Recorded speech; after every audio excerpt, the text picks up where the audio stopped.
जय हिंद दोस्तों, कैसे हो आप सभी लोग। आप सभी लोगों का एक बार फिर से स्वागत है आपके अपने YouTube चैनल जिसका नाम है कुमार कॉन्सेप्ट। और जैसा कि आप लोग जानते हो कि हम लोग सीरीज चला रहे हैं। अभी लॉकडाउन में जो स्टूडेंट्स जिनकी पढ़ाई नहीं हो पा रही है, तो हमने उन सभी के लिए मैथ स्टार्ट किया है बेसिक से। आप चाहो तो इन वीडियो के द्वारा उस बेसिक्स मैथ को सीख सकते हो।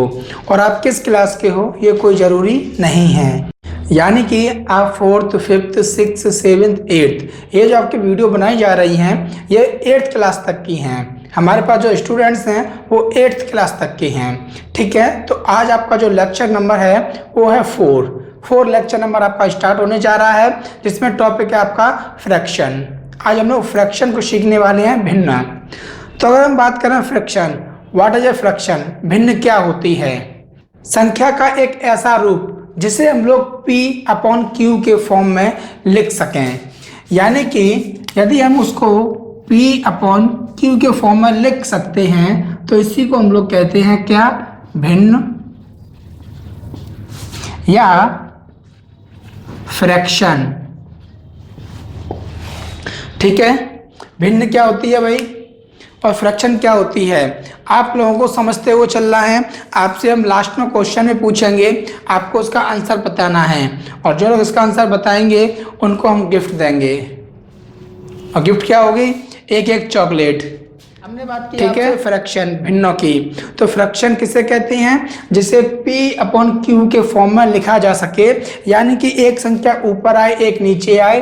अब बात आती है कि सर जो ऊपर लिखा जाता है उसे हम लोग क्या बोलते हैं। तो अगर हम उसकी बात करते हैं तो उसे बोलेंगे अंश, और जो नीचे लिखा जाता है उसे हम लोग क्या बोलते हैं, हर बोलते हैं उसे हम। अब बात आती है अंश को इंग्लिश में क्या बोलते हैं और हर को क्या बोलते हैं इंग्लिश में। अंश को बोलते हैं न्यूमरेटर और हर को हम लोग बोलते हैं डिनोमिनेटर। ओके, आप सभी लोगों ने जो इंग्लिश मीडियम से हैं उन्होंने ये शब्द सुने होंगे, न्यूमरेटर एंड डिनोमिनेटर। और जो लोग हिंदी मीडियम से हैं उन्होंने सुने होंगे अंश और हर के बारे में। तो ये हमारा फ्रैक्शन का एक रूप होता है। क्लियर, यहाँ तक समझ में आ गया, किसी को कोई डाउट। चलिए, तो मैथ्स में अगर हमें किसी से तुलना करनी है तो तुलना करने के लिए दो चीज़ें होती हैं। सबसे पहली चीज़ क्या होती है तुलना करने के लिए, सबसे नंबर 1 वो है आपके पास में परसेंटेज। हमें कंपेयर करने के लिए मैथ में परसेंटेज का हम लोग यूज करते हैं।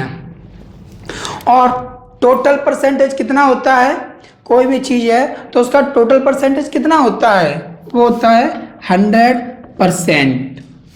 ये हमारे पास में टोटल है। अगर आपसे कहें कि आपने किसी वस्तु को 120% में सेल कर दिया 120% में, तो आपको प्रॉफिट हुआ या लॉस, तो आसानी से बता सकते हैं कि सर हमें यहाँ पर प्रॉफिट हुआ है। हमने पूछा कितने का, आप होगा 20% का, जो एक्स्ट्रा होता है तो प्रॉफिट। क्लियर। अगर हम कहें कि हमने किसी वस्तु को 60% पर सेल कर दिया, 60% पर बेच दिया, तो हमें यहाँ क्या हुआ, लॉस हो गया। तो अभी 100 की हम लेकर आए हैं और हम बेच कितने की रहे यहाँ पर 60 की, तो दिख रहा है कि यहाँ लॉस हो रहा है कितने का, 40% का।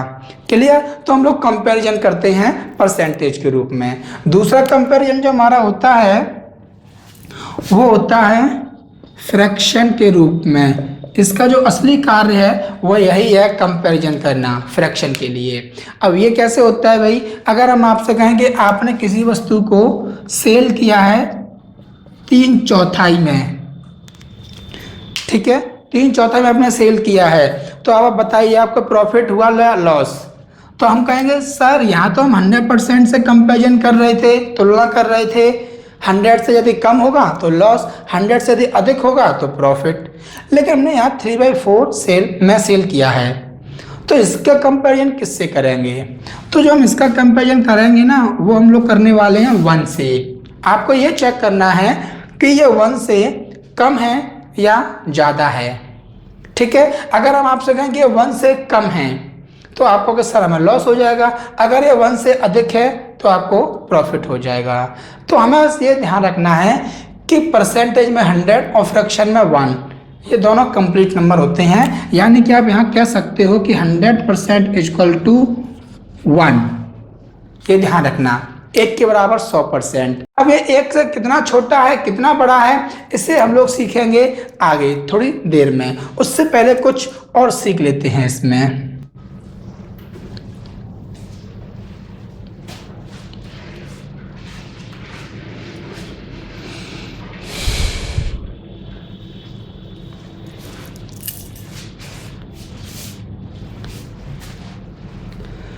और वो कुछ और क्या हो सकता है हमारे सीखने के लिए, वो हमें सीखना है फ्रैक्शन को डेसिमल में कैसे चेंज करें, यानी कि भिन्नों को दशमलव में बदलना, इसे सीखना होगा। तो इसे सीखने के लिए अगर हम आपको बताते हैं भाई एग्जाम्पल, आपका जो पहला एग्जाम्पल है वो है 146 डिवाइड बाई 10। सबसे पहले ये बताइए ये फ्रैक्शन है या नहीं है, ये फ्रैक्शन है, भिन्न है कि नहीं है, आप बताइए। है, क्यों है? क्योंकि ये P/Q के फॉर्म में लिखा हुआ है। P/Q का मतलब होता है अंश और हर, न्यूमरेटर और डिनोमिनेटर। तो अगर हम आपसे पूछें, आप बताइए तनिष्क, इसमें न्यूमरेटर कितना है? 146, यानी कि 146 क्या इसमें न्यूमरेटर है। आयुषी अच्छे से सीख रही है, आज की चॉकलेट लेके ही जाएगी, मानेगी नहीं। और लगता है कि तुम्हें चॉकलेट पसंद नहीं है ना, इसलिए कम ध्यान दे रहे हो। थोड़ा ध्यान दीजिए, हो सकता है तुम्हें 2 चॉकलेट मिल जाएं। तो हमें सबसे पहले जो हमने आपको बताया था उसको ध्यान देना है। ये न्यूमरेटर है और ये डिनोमिनेटर है, हिंदी में ये अंश है और ये हर है, इस तरीके से। तो हमने कहा इसको आपको चेंज करना है दशमलव में। तो चेंज कैसे करेंगे भाई, जो भी संख्या इस लाइन के नीचे लिखी होगी उस संख्या का हम लोग भाग देंगे इसमें। क्या करना है? भाग करना है इसका इसमें। तो अगर हमारे पास में 10 है तो 10 का हमें भाग, यानी कि 10 से डिवाइड करना है किसको? 146 को। जैसा कि हमने आपको स्टार्टिंग में बता दिया है कि ये क्लास करने के लिए आपको 4 चीज़ें आनी चाहिए, जोड़ना, घटाना, गुणा, भाग। अगर आपको ये 4 चीज़ें आती हैं फिर आपको एक्स्ट्रा चीज़ कुछ भी नहीं चाहिए, बाकी सब चीज़ हमारी जिम्मेदारी है समझाना। तो जैसे कि इसे बदलना है भाई, तो हम 10 का क्या करेंगे, इसमें डिवाइड करेंगे। तो 10 1 जा 10, 10 2 जा 20, अधिक हो गया, सिर्फ 1 चांस जाएगा। तो ये आ गया हमारे पास में कितने भाई शेष बचाएंगे, रिमाइंडर 4 है ना। अब डिवाइड जा रहा है? नहीं जा रहा है, तो किसे नोट करेंगे यहाँ पर? 6 को। और फिर से हमने 10 का डिवाइड दिया, इसमें कितने चांस जाएगा? 4 चांस जाएगा। कितना जाएगा? 40। कितना बचा? 6। दिख रहा है ना, 6। अब 10 का डिवाइड 6 में जा रहा है? नहीं जा रहा है। अगर नहीं जा रहा है तो क्या करेंगे, अब ऊपर से कुछ नोट करेंगे। कुछ है ऊपर? ऊपर भी कुछ नहीं है। तो एक तरीका तो होता है हम लोग इसे शेषफल लिखते हैं, लेकिन जब भी आपसे कहा जाएगा कि शेषफल नहीं, हमें क्या चाहिए? दशमलव। तो दशमलव के लिए क्या करेंगे भाई, जब कुछ भी नहीं है, भाग भी नहीं जा रहा, आगे भी करना है, तो आप एक दशमलव लगाओगे और फिर एक 0 लगा दोगे। अब आपने इसका इसमें डिवाइड दिया, कितने चांस गया? 6 चांस गया, और ये हो गया 60, यानी कि ये हो गया हमारे यहाँ फिनिश। तो हमने एक फ्रैक्शन को किस में चेंज कर दिया भाई, देख सकते हो आप इसमें दशमलव में, ठीक है, डेसिमल में हमने चेंज कर दिया। तो उम्मीद है समझ में आ गया होगा। चलिए एक सवाल अभी हम आपको और देते हैं, आपको वो करना है, इसे जरा नोट कर लीजिए आप लोग। चलिए तो इसी प्रकार का हम लोग एक एग्जांपल और देख लेते हैं भाई। अगर हम आपसे कहें 31 डिवाइड बाई 100, अब आपको बताना है, इसे चेंज करना है भाई। तो इसे चेंज करने के लिए क्या करना होगा? 100 का डिवाइड करना है। तो जरा डिवाइड करते हैं भाई 100। और एक बात को हमेशा ध्यान रखना, जो भी आपका डिनोमिनेटर होगा, हर होगा, हमेशा वही यहाँ पर आएगा। उल्टा मत कर देना कि ये संख्या छोटी है, इसको इधर कर लेते, इसको इधर कर देते, नहीं। छोटी बड़ी से हमें कुछ फर्क नहीं पड़ने वाला है। क्लियर? चलिए बताते हैं, स्टार्ट करते हैं। ये 100 है और ये कितना है? 31। क्या 100 का डिवाइड 31 में जाएगा? नहीं जाएगा, क्योंकि ये संख्या छोटी है। और जब भी भाग नहीं जाता है तब हम लोग क्या करते हैं, दशमलव को लगाते हैं। और जैसे दशमलव लगा दोगे बदले में आपको क्या मिलेगा, 0। तो आपने 0 लिख दी। अब आप इसका 100 का डिवाइड दीजिए भाई, 3 10 में कितने चांस, 3 चांस। कितना आ जाएगा, 300। कितना बचा शेष, 10 है या ना। अब बात आती है, अगर हम 100 का डिवाइड करते हैं 10 में, क्या डिवाइड जाएगा, नहीं जाएगा। और जब डिवाइड नहीं जाएगा तब क्या करेंगे भाई, फिर से एक दशमलव लगा दो, है ना। तो एक दशमलव लगाओ और फिर से एक 0 पाओ। लेकिन हम लोगों ने जब प्लस और माइनस सीखा था उसमें क्या था कि जो भी हमारे पास में कोई एक नंबर लिखा होता है उसमें दशमलव सिर्फ और सिर्फ एक ही बार आ सकती है। एक संख्या में कभी भी 2 बार दशमलव नहीं आएगी। तो अगर हमारे पास यहाँ एक संख्या आने वाली है तो 2 दशमलव नहीं आएंगी। इसका मतलब सर तो क्या करें, अब भाग तो नहीं जा रहा, कोई बात नहीं, आपने सिर्फ एक दशमलव लगा ली। अब इसी के आधार पर आपको 0 मिलती जाएंगी। अब हम क्या करेंगे, दशमलव लगा हुआ है, एक 0 और लगा लेते हैं और हमेशा ये आपको एक 0 देगा। तो अब आप इसे डिवाइड करोगे, कितने चांस जाएगा भाई, 1, यानी कि ये हो गया आपका 100 और फिनिश हो गया, है या ना। तो आपने फ्रैक्शन को चेंज करके तैयार कर दिया किसमें, 0.31। लेकिन ये हमें थोड़ा अच्छा नहीं लग रहा है भाई। ऐसा लग रहा है कि ये 2 बड़े बड़े भाई हैं, ये एक छोटा सा भाई खड़ा है बाहर और डकैत इसे लूटने आ रहे हैं और ये खड़ा कि आओ देखते हैं कौन है लूटने वाला। तो हम क्या करेंगे, दशमलव के आगे एक दरवाजा खड़ा कर देंगे 0 के नाम का। और वैसे हमने उस दिन सीखा था कि अगर कोई भी संख्या है, अगर हम उसके लेफ्ट में 0 बढ़ाते हैं तो कुछ भी फर्क नहीं पड़ने वाला, है या ना। तो लेफ्ट में 0 बढ़ाएंगे तो कोई फर्क नहीं पड़ेगा, उतनी रहेगी। तो दशमलव के हमने किधर बढ़ाया भाई, लेफ्ट में या राइट में, लेफ्ट में। इसलिए हमेशा जब भी दशमलव के आगे कोई संख्या नहीं होगी तब हम लोग 0 लगाएंगे। अब कोई संख्या है तो कोई बात ही नहीं है, ठीक है। तो आप यहाँ से क्या नोटिस कर रहे हो भाई, कुछ नोटिस कर रहे हो या नहीं कर रहे हो भाई, कुछ नहीं कर रहे ना, कोई बात नहीं। चलिए हम आपको अभी यहाँ पर 3 सवाल और देते हैं और फिर देखते हैं कि आप इसमें कितना नोटिस कर रहे हो। 5 बाई 10 और नेक्स्ट आपके पास है 131 डिवाइड बाई 1000 और नेक्स्ट आपके पास में 9 बाई 1000। ये क्वेश्चन है। अगर हम आपसे कहें, अभी नोट मत कीजिए, समझते हैं। अगर हम आपसे कहें इसका आंसर कितना आएगा, ये तो आपने बेसिक सीख लिया, शॉर्टकट सीखते हैं। शॉर्टकट सीखने का तरीका देख लेते हैं। उसे देखने से पहले आपको यहाँ समझना पड़ेगा कि यहाँ पर लिखा क्या था, ये था और आंसर हमारे पास क्या आया, ये आया। यानी कि जब भी हमने यहाँ पर 100 से डिवाइड दिया तो हमारे पास में नंबर वही है, सेम टू सेम। यहाँ भी 31 और यहाँ पर भी 31।